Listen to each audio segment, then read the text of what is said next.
It's 36 degrees right now. Been sitting for a week.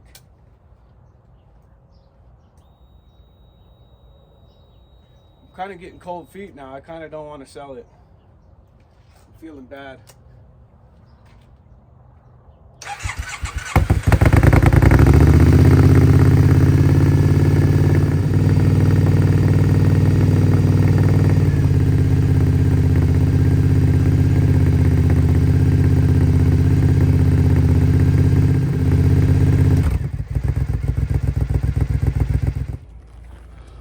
What's happening, YouTube?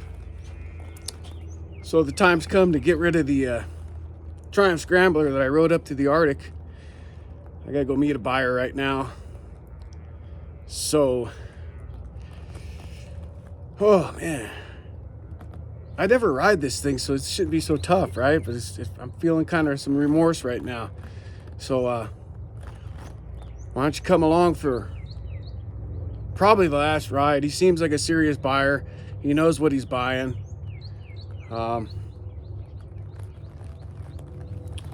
Yeah.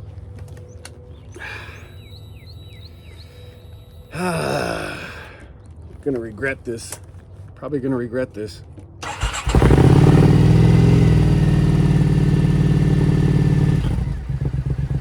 Probably gonna regret this.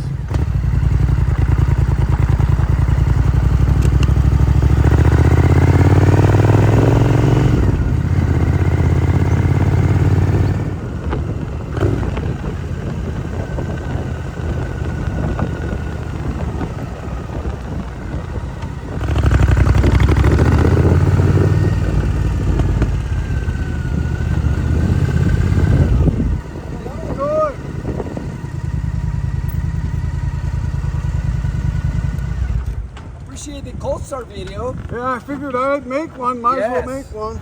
That's the way to go. Oh, look at the base, man.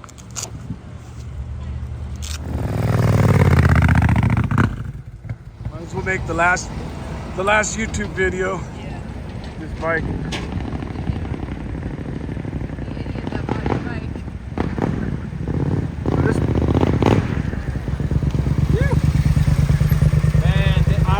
Sound is insane. So, woo! How do you pronounce your name? Ismael. Ismael is probably maybe gonna buy the Scrambler, and now I'm kind of sad. Oh, I'm taking it. it's not cold fit now. Oh boy! So, this bike has some history. You asked if I took a long trip on it. Yeah, where did you go? All right, so this is the very first day I picked this motorcycle up, and yeah, that was when the idea for this ride started to take shape. So it's going to be kind of a combination sideshow and kind of a tribute to the bike. So follow along if you will. So here we are, filling up the tank right before I take off for Alaska. As you can see, the bike is fully loaded. That is how it was for, God, 10,000 mile trip, a little more than 10,000. A lot of people said it couldn't be done, but honestly, the 900 air-cooled Triumph motor is a solid, reliable engine. Not a lot of power, but solid, and sounds beautiful. So this is about, I don't know, 2.5 hours into the trip, right? I'm up on Route 66, stop for coffee, and this is the first point in the trip where I actually started having doubts. I had my doubts really early. It wasn't comfortable at all, and I had to get it into my head that, you know, this wasn't going to be a pleasure cruise. It was going to be really a test of willpower and machine. And after that stop there and that coffee, it was I was all in. But I definitely had my doubts. I had my doubts that the bike could do it. I had my doubts that I could do it, even though I had been up there before, just never on a bike that was probably never designed to do such a trip in the first place. So we made it up to Idaho, beautiful state. this is the first time that I almost ran out of gas. Now, I did have a container for spare fuel because I knew I would need that on the Dempster Highway. However, I didn't carry fuel in it because I was certain that I didn't need any. Well, that turned out not to be true because one of the gas stations where I had previously fueled in the past was closed. It was a Sunday, and I had to walk around town till I found a card lock. I did finally find some fuel, and we did push north, and it was quite cold. Now you can see the reason I put my bark busters on that bike. Those hippo hands came in very handy for the trip to keep my hands warm. The bike has no heated grips, and it was really quite cold and rainy, pretty much from Idaho up to the Canadian border. So I really regret not taking more still pictures and video for this trip because, I don't know, you would think that would have been a priority, but it wasn't. Honestly, the priority was completing the trip without trying to figure out how to get the bike home. Actually, it was a really nice day up here in Alberta, and yeah, you know, you gotta take a picture by the signs, right? Canada is just an absolutely beautiful place. I don't know which is more beautiful, the Canadian Rockies or Alaska or Northern Canada. They're all so just beautiful, and they always call me back. I want to go back up there again. I want to do another adventure. I will get up there again, maybe on a 50cc scooter. I don't know. Probably not. So I had called this place in Fort St. John's, I believe. And I knew I was going to need a couple sets of tires on this trip. So this is the first big leg of the journey, and we're on the Alaskan highway, and I got an oil change and new tires put on at this place. And then we actually, you know where this might have been? No, because I got a hotel. Yeah, I think it was Fort St. John's. And what Alaskan trip wouldn't be complete without your picture by this famous sign, right? So we got fresh tires on the bike, fresh oil. I knew that this bike wouldn't be able to carry a spare set of tires, so that's why I did that. And as you'll see in another picture, that I had a rear tire on before heading back down. Or actually, that happened on my way back down in Whitehorse Yukon. Here we are, Dawson Creek. First time I was in Dawson Creek, I was like, I thought it'd be like the TV show, and it is not. But officially, mile 0 of the Alaska Highway, and this is where you start getting goosebumps, and you know you're in it. You're committed. We are going for it. This is kind of where the scenery really changes. This is the world famous curved wooden bridge, and I remember the first time I saw it, and I was like, that's kind of where you just feel like now you're really on the trip. I don't know. You see so many things. We've seen the Canadian Rockies by now. We've seen so many things, so much wildlife. But this is to me was the moment that I was like, wow, I'm really on the Alaska Highway. Here we are, the signpost forest. This place is so cool. You can spend a good hour walking around it, looking at all the signs.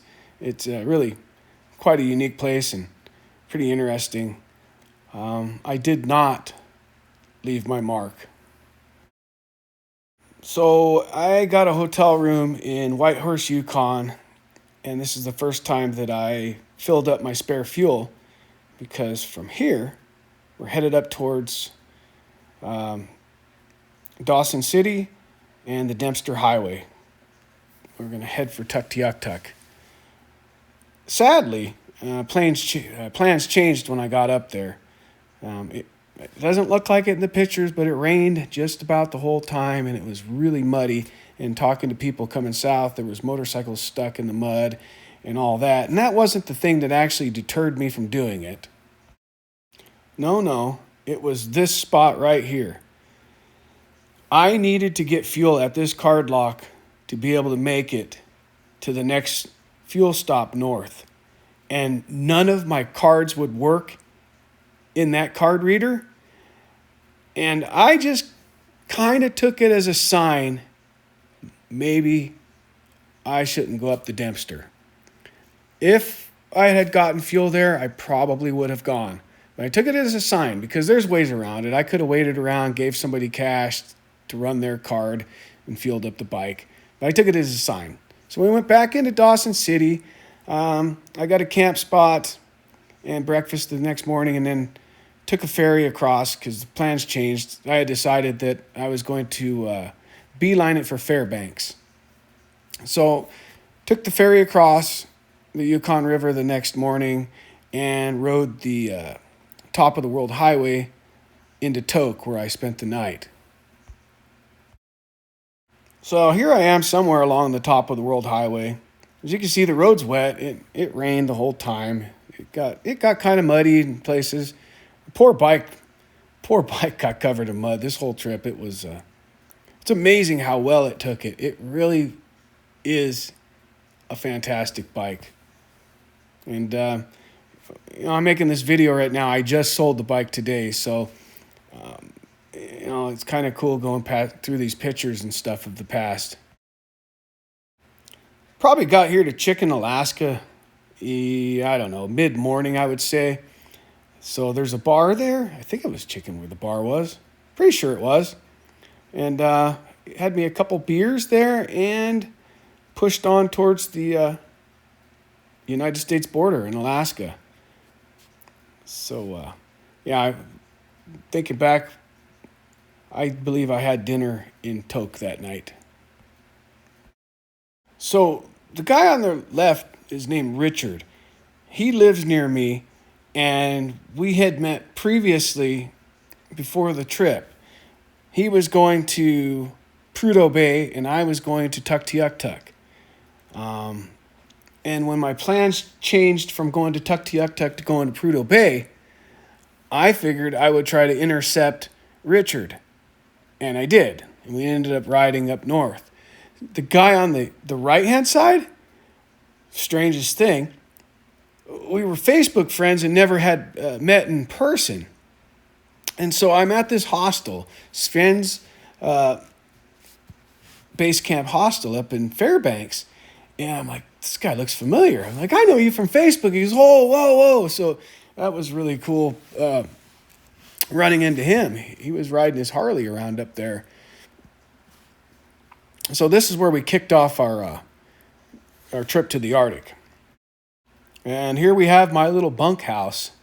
Obviously not well insulated. So they definitely don't use this in the wintertime. It's pretty much a summer hostel, but the price was good and a wonderful place. I would definitely stay there again. I enjoyed myself. That was really a fun part of the trip in itself. And here's a group of riders. You can see the old Triumph Scrambler right in the middle of them. They rode up from Ushuaia, South America. So they were riding from the southernmost tip to the northernmost tip. Big group, riding two up. Pretty cool bunch of guys. I believe, if I remember correctly, they were from Brazil.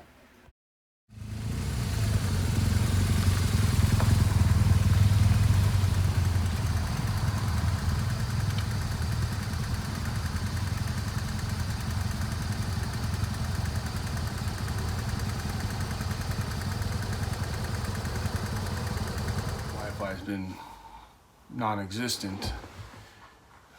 I think I do have Wi-Fi here, but I don't know. I just haven't felt like editing videos. There's a lot of footage. But a little update on the trip. Tuktoyaktuk did not happen. That's why I'm in Fairbanks. Weather just wasn't going to cooperate, and I didn't have time to wait for a good window. Just lots of mud up there.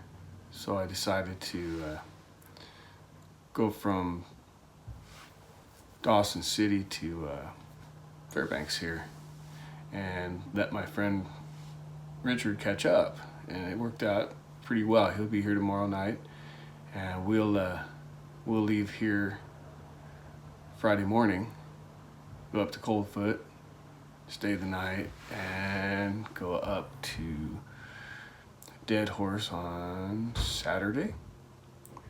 See the Arctic Ocean, go back down to Coldfoot Sunday, and we'll be right back here in this bunkhouse Monday. So Tuck did not happen, and it's unfortunate because, you know, I really wanted to do that. I really wanted to get to Tuktoyaktuk, but wasn't in the cards. I'll still get to see the Arctic, but cheers, guys. Here it is, the legendary Dalton Highway, the Haul Road. Very beginning, and oh boy, were the mosquitoes ever something at this point. But the weather was really nice this far south, and I use south quite loosely because we are pretty far north at this point. But yeah, the mosquitoes were quite aggressive. That's a genuine smile on my face. I mean, boom, Arctic Circle, north of it now. Stuff's really starting to get real. And the bike's just cruising right along and making me happy. Now, I'm not sure, but I think this was one of the first fuel stops on the Dawson. I believe this is Yukon River Camp, if I'm not mistaken. And as you can see, it was raining and the mud just kept getting muddier. Well, so this is Yukon River Camp. Our first fuel stop along the way. Yes, the Dalton Highway mud is legendary. You can see. Messy. Of course, it rains. Rain follows me.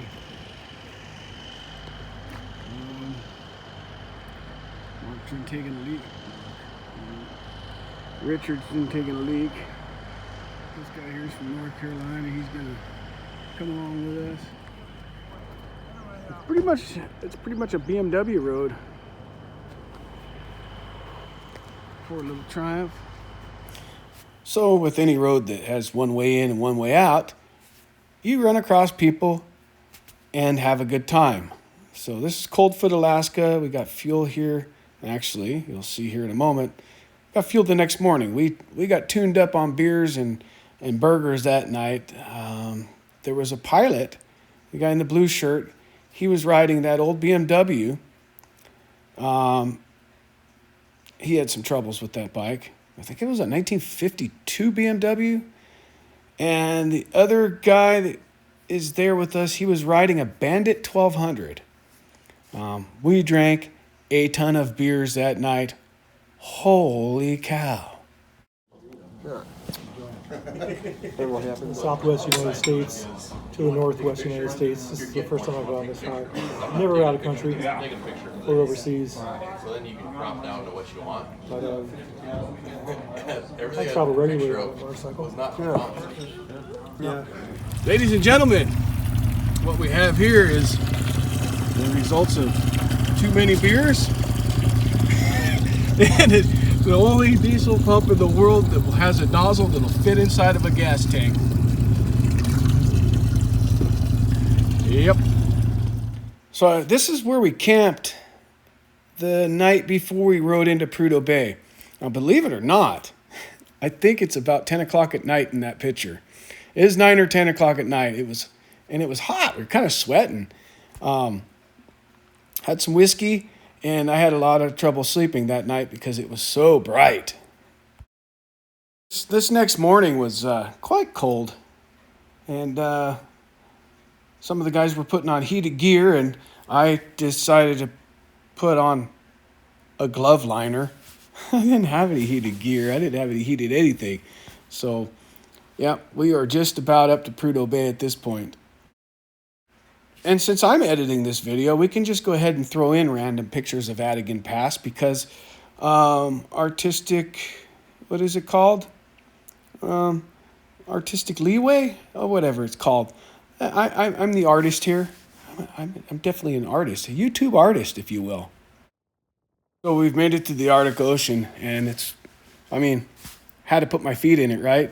Do a little dance in the water. All that sea ice was just amazing to see. I mean, look at that. Wow. Just amazing. And of course, you have to have your picture in front of the Prudhoe Bay General Store, right? Some of the workers' housing, pipelines. Oh, just amazing. This is the happiest probably moment of my life, or one of them anyways. I mean, look at that smile. And the old Triumph looks pretty darn cool in front of that general store, if I don't say so myself. And this is where we spent the night, Prudhoe Bay Hotel. Wait, did I say hotel? Motel. And it's basically living quarters for the workers, and they rent out rooms occasionally. Cool thing is about this place is you can just walk in and grab food. It's all you could eat food, all hours of the day. Pretty neat. Boy, was it cold up there. So we spent the night, and that's probably the dirtiest the bikes have gotten, and there is no hose, no way to wash them up there. It's very protected. And so here I am on the way back down. This is in Whitehorse Yukon. I had to buy a tire at Lister's, and they allowed me to mount it in front of their store. Now, Ismael was asking, without a center stand, how I did that. Well, the world's cheapest scissor jack off of Amazon weighs about 2 pounds, and it was the perfect deal to make a tripod out of my kickstand. Hey, good morning, guys. Well, we're in Whitehorse Yukon, and my tire wore out about 1,000 miles before I thought it would. She's pretty well shot. You know, it don't look bad on video, but it's down to the wear bars, so adios to that one. Found Lister Motorsports here in Whitehorse Yukon, kind enough to sell me a tire, not yell at me for changing it in front of their shop. So, just waiting for the bead to set.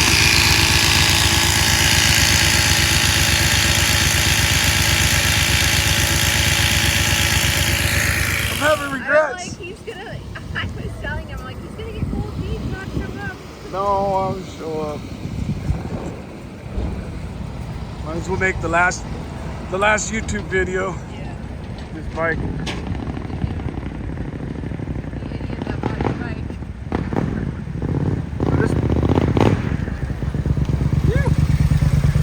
Man, the arrow sound is insane. Yeah. I was thinking doing the Continental Divide on it, which most people do it in adventure bikes, but I think it would be very cool to do it in something like this. Kind of the same thing. It's like a bike that is not built for that, but you can still do it. And I did it for the Alaska trip. I relocated the brake caliper. Okay. The brake caliper hangs down on these, so I put it sitting up. 12-volt socket up there. Oh, nice. Okay. I had that set up so I could run the compressor because I had to change tires in the middle of the trip. Oh, you had to change tires? Yeah. So you went with like slicks and... No, I wore a set out. It's Oh, okay, yeah. a long trip. Huh. So I changed out a set in Whitehorse Yukon in front of a motorcycle shop. How do you get the tire?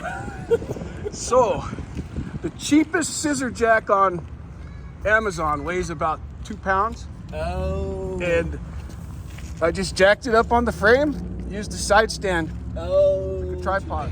Well, I couldn't talk about it buying it. He's gonna go get, we agreed on a fair price. And I'm pretty sad now. Yeah. So, there it is. Got the new owner. Just one notch out. Yeah, I usually pull it out 2 notches and push it in one because it's easier to feel the detent. Oh, you got it. Perfect. Look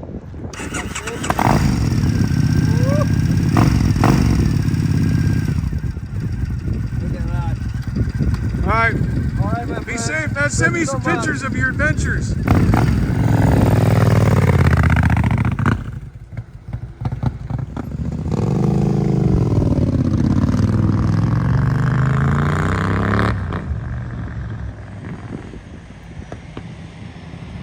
Wow. Yeah. It's the seller's remorse. Seller's remorse. Yeah, I got a little seller's remorse. There's no doubt about it. And but I'm happy it's going to a good home because I like seeing somebody excited about getting a bike. Yep. The walk of shame. Hey guys, thanks for watching. If you like shenanigans like this, why don't you hit the subscribe button, ring that bell for notifications, share this video out. Catch you on the flip flop.